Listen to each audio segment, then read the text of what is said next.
Buenos días, queridos usuarios de YouTube, y bienvenido a otro de mis audio videos. Bien, me he encontrado con un documento interesante, que no sé muy bien de dónde lo he descargado, básicamente porque lo tenía ahí desde hace unas cuantas semanas. Se titula así: ¿cuáles son los orígenes del Islam? Está en Word. Supongo que se puede descargar, ¿no? Eso es algo bastante interesante. No me voy a referir al texto entero, que bueno, que no es demasiado, tengo que decir, pero... es un poquillo largo, y habla sobre los cristianismos, o sea, habla un poco sobre básicamente lo que podríamos decir como el contexto, cómo se hizo, o sea, alrededor de qué y quiénes se hizo el Corán, estaba Mahoma, todas esas cosas tan chulas. Le voy a leer el apartado de sectas cristianas en la Arabia preislámica. Esto es muy interesante, atiendan. Dice así: acerca de las sectas de origen judeocristiano existentes en Arabia antes del comienzo del Islam, dan testimonio tanto el Corán árabe como la historia de la Iglesia. Y lo que nos confirma el paralelismo existente entre estos dos testimonios es precisamente la unidad que se observa entre las doctrinas que se notan en las mismas, cotejando las dos fuentes. Muy pocas comas hay aquí, el Corán y la historia eclesiástica. Reunimos recordando solo algunas de ellas, como son el ebionismo con B, el cirentismo y el alexeísmo con X. Son palabritas, como más conocidas y estudiadas. Escuchen. El primero, el ebionismo, con B. Secta judeo-cristiana. Sus secuaces creyeron en Jesucristo y lo consideraron el profeta mayor entre todos los profetas. En cambio, no admitieron su divinidad ni su filiación respecto del Padre. Es decir, no admitieron que era Dios y que mucho menos era su hijo. Sostienen que fue un hombre como los demás hombres, que recibió la revelación solo después que fue bautizado por Juan Bautista. Sostienen también que el Mesías, en principio primero se apoderó de Jesús el día de su bautismo, sí, algo así como el poder del Espíritu, no sé. Pero que lo abandonó el día de su martirio. Afirman que la misión de Jesucristo consistió en enseñar y predicar, pero que en modo alguno pudo tratarse de una misión salvífica de la humanidad. Esto tiene tres enseñanzas básicas del Islam. Primero, Jesús no fue hijo. Segundo, Jesús no fue Dios. Y tercero, Jesús no vino a salvar, vino a guiar. Cuando decimos misión salvífica nos referimos a la crucifixión, a su... ¿comprenden? Qué curioso. ¿No les suena esto a Islam? A mí sí. Sigue y dice: los ebionitas aceptan únicamente el Evangelio de Mateo, que llaman el Evangelio según los hebreos. Curiosamente, cuando el Corán, se refiere a la Torá y a los Evangelios, no se refiere a se refiere a el Evangelio. Mírenlo, es decir, usted coja, le voy a dar, no sé, pongan Corán traducido, descargar, y le viene en PDF una versión, ¿no? Y ahí cogen la paginita, ponen la palabra Evangelio y verán cómo Evangelio viene en singular. Esto es así, queridos usuarios. Esto es así. Dice más. El Evangelio según los hebreos se trata del Evangelio de San Mateo, pero defectuoso, adulterado, y falsificado, según hace notar Epífanes, lo que lo coloca entre los apócrifos. Vamos, ¿qué cosa más curiosa? Una alteración de los apócrifos. Dice más: según la tradición eclesiástica, sus preceptos se centran en diversas abluciones con agua, no sé qué significa eso, en la abstención de las carnes sacrificadas a los ídolos, ¿vale? Insisten en, si por abluciones entendemos purificación y demás, esa gente se está todo el día purificando. Y lo de las carnes sacrificadas a los ídolos, bueno, no sé yo muy bien, no conozco demasiado el tema, la verdad.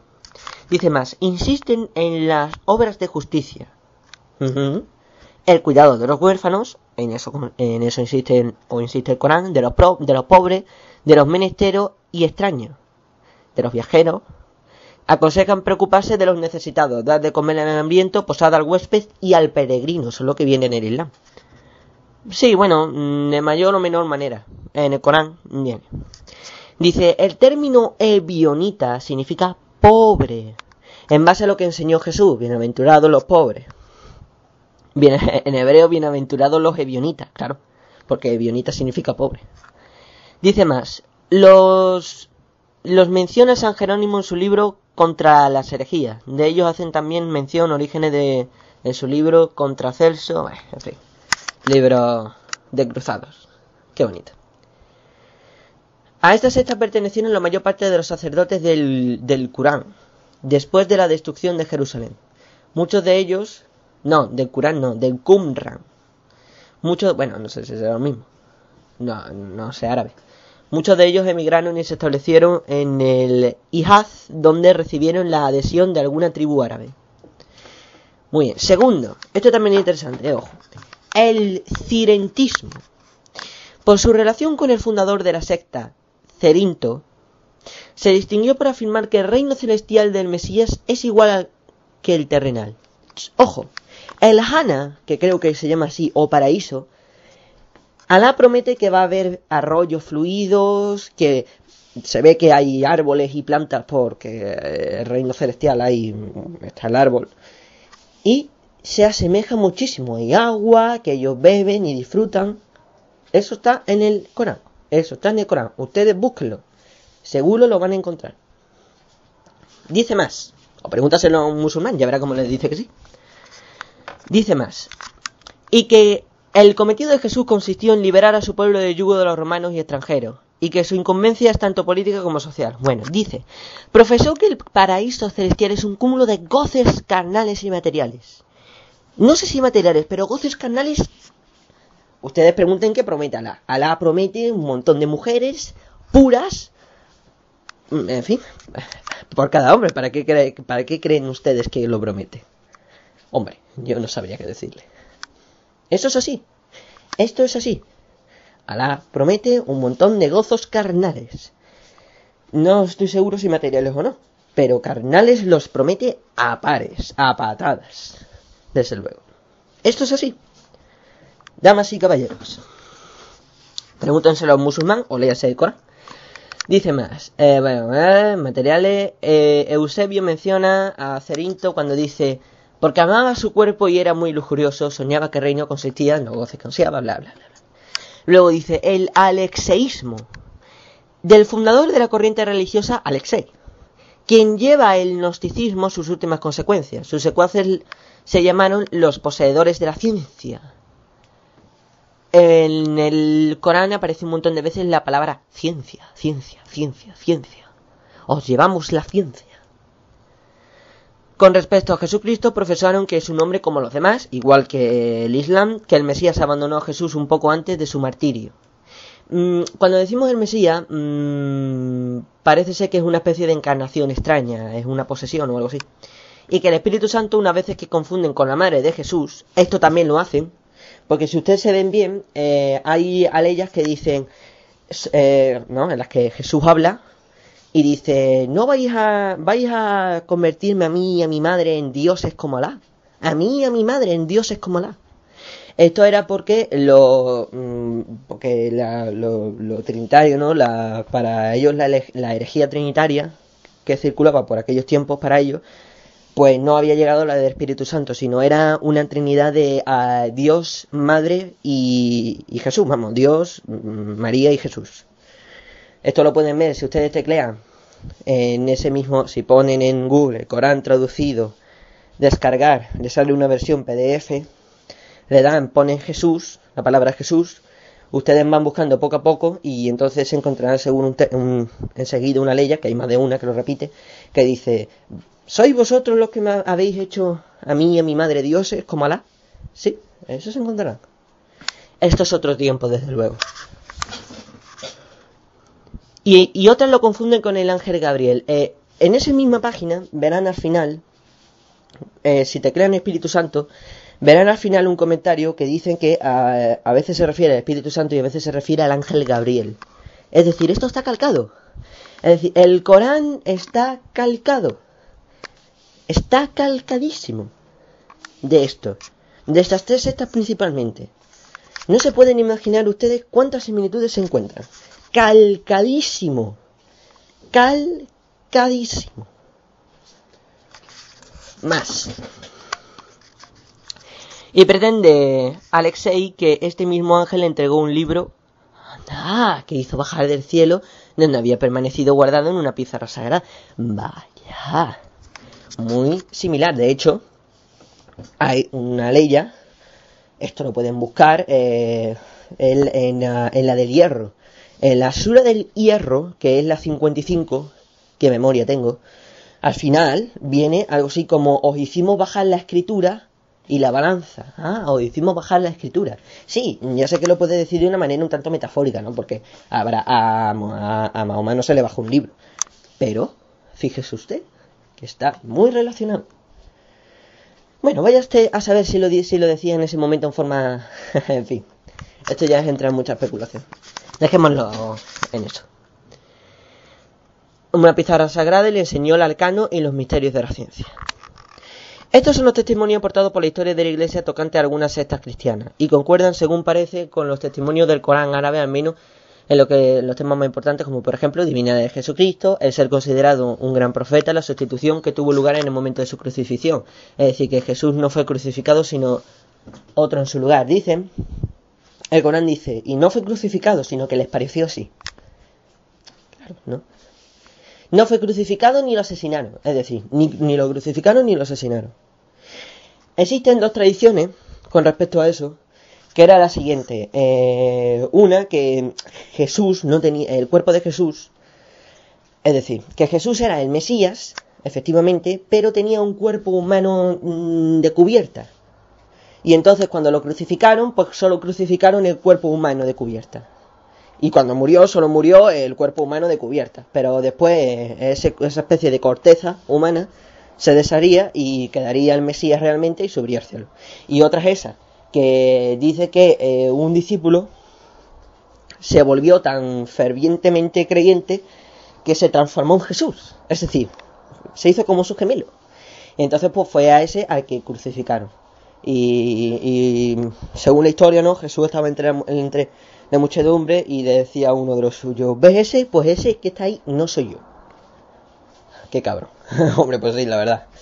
Porque muy desgracia deja morir a alguien inocente, pero bueno. Es una de las dos posibilidades. Yo me atiendo más por la segunda, tal vez. Sí, no, es lo más lógico. La necesidad de practicar la ley y el evangelio de los hebreos. Ojo. Vamos, el apócrifo de Mateo, ningún otro evangelio más. Vamos, que no conocían ni a Juan ni... ¿Qué va a conocer? El cuidado de los menesteros, la descripción del paraíso celestial y otros. Bástenos el testimonio de su misma existencia en la Meca y el reconocimiento de las mismas tal como aparece en el Corán árabe. Si bien es cierto que la Meca y el reconocimiento de las mismas tal como aparece... Si bien es cierto que la Ebionita aparece aún más claramente... que las otras sectas en la vida del sacerdote Waraka, que no sé muy bien quién es, Waraka con W, en sus prácticas religiosas y sus retiros en las cuevas de Irra, con H, Irra. Las prácticas religiosas que se llevan a cabo en dichos retiros son muy similares a los que encontramos en el Islam, como el ayuno durante un mes completo cada año, dar de comer al hambriento, tener compasión del menestero, alejarse del mundanal ruido, uy, qué bien, eso último me gusta. Y la dedicación y la meditación y al pensamiento en Dios, como practicaba asimismo el abandono del culto a los ídolos. La abstención de comer cosas sacrificadas a los ídolos, la lectura y el abandono de los cultos a los ídolos. La lectura y meditación de las escrituras, el culto puro. Prescribía asimismo la práctica de la circuncisión, yo no sé si eso lo contemplan los musulmanes. La peregrinación a las Kaaba, eso sí. A abluciones purificadas con impurezas contraídas, eso no sé, abluciones me parece que eran, sí, bueno, no quiero ni nombrarlo. La abstención del vino y de cuanto es sacrificado a las criaturas. Dichas prácticas religiosas no fueron extrañas tampoco al profeta Mahoma, ya que también él se dedicó a ellas en la famosa cueva de Irra, como veremos más adelante. y también veremos las incidencias de la doctrina ebionita con el Corán árabe. Hay muchos que dicen que Mahoma no sabía leer. Pues mire usted, pues yo creo que sí sabía leer, ¿eh? Yo creo que sí sabía leer. Y mucho. Hombre, no sé exactamente qué pruebas hay con que Mahoma no sabía leer, la verdad. Y lo digo sinceramente. En el Corán dice Mahoma se llama a sí mismo iletrado. Ojo. En el Corán sí lo dice perfectamente, pero claro. ¿Qué más allá del Corán? Pues no lo sé. Pero la cuestión es esta. ¡Qué curioso! El Corán es un puzzle, igual que la Biblia. ¡Ja! ¡Qué casualidad! ¿Cómo se nota que son unos hijos del otro, eh? Cuando decimos la Torá, no, porque el Corán respeta mucho la Torá, de hecho se manda que se la lea, y muy probablemente todo lo que él no diga que está mal se acepta de la Torá. Ejemplo, 10 mandamientos, que bueno, que si usted lo piensa, los 10 mandamientos los cumplen los musulmanes. Adoran a Dios, no hacen imágenes, espíen el día, que me parece que en el Corán, sí, viene bastantes cosas del sábado, aunque la gran oración lo hacen el viernes, pero el sábado tiene que ser el día. No blasfeman, ¿no? No matan, no roban, no codician a la mujer del otro. No viene especificación en el Corán, pero es muy probable que sea así. Y es muy probable que muchas de las leyes de la Torá se tengan que aplicar al Corán. Es muy probable. Y bueno, y en fin, se aceptan un montón de cosas, ¿no? Mientras lo contrario no sea, pues se aceptan un montón de cosas. ¿Comprende? Es que claro, ustedes preguntarán, bueno, ¿y cómo es que? Pues mire usted, pues a lo mejor, y solo a lo mejor, no está tan alterado y manipulado como parece. No lo está. Es decir, no está los evangelios y la Torá tan manipulado, ¿no? Porque una de las cosas que constantemente se dice, ¿no? Es que, claro, es que Mahoma vio y Dios vio que había un montón de alteración en la tierra y todas esas cosas muy bonitas. Pero del cual se basaba Mahoma, no hay muchas alteraciones ni nada por ese estilo. No hay muchas cosas diferentes. Claro, lo que pasa es que si nos vamos a textos que no tienen nada que ver, como los evangelios de hoy, no tienen nada que ver con los tiempos de Mahoma, pues es evidente, es muy evidente que nos vamos a encontrar con una cantidad de contradicciones horribles. Evidentísimo. Mucho. Horrible. Vaya. ¿Qué piensan ustedes, queridos usuarios? Les repito una vez más. Se descarga ¿cuáles son los orígenes del Islam? Así, sin más. En Word, y seguramente le vendrá la página para descargar. Yo es que no recuerdo ni de dónde lo he descargado, lo siento mucho. Le daría la página, pero es que no me acuerdo. Y pues, a leer, queridos usuarios, a leer. Gracias por este video, por escucharme. Y cuídense todos, hasta la próxima.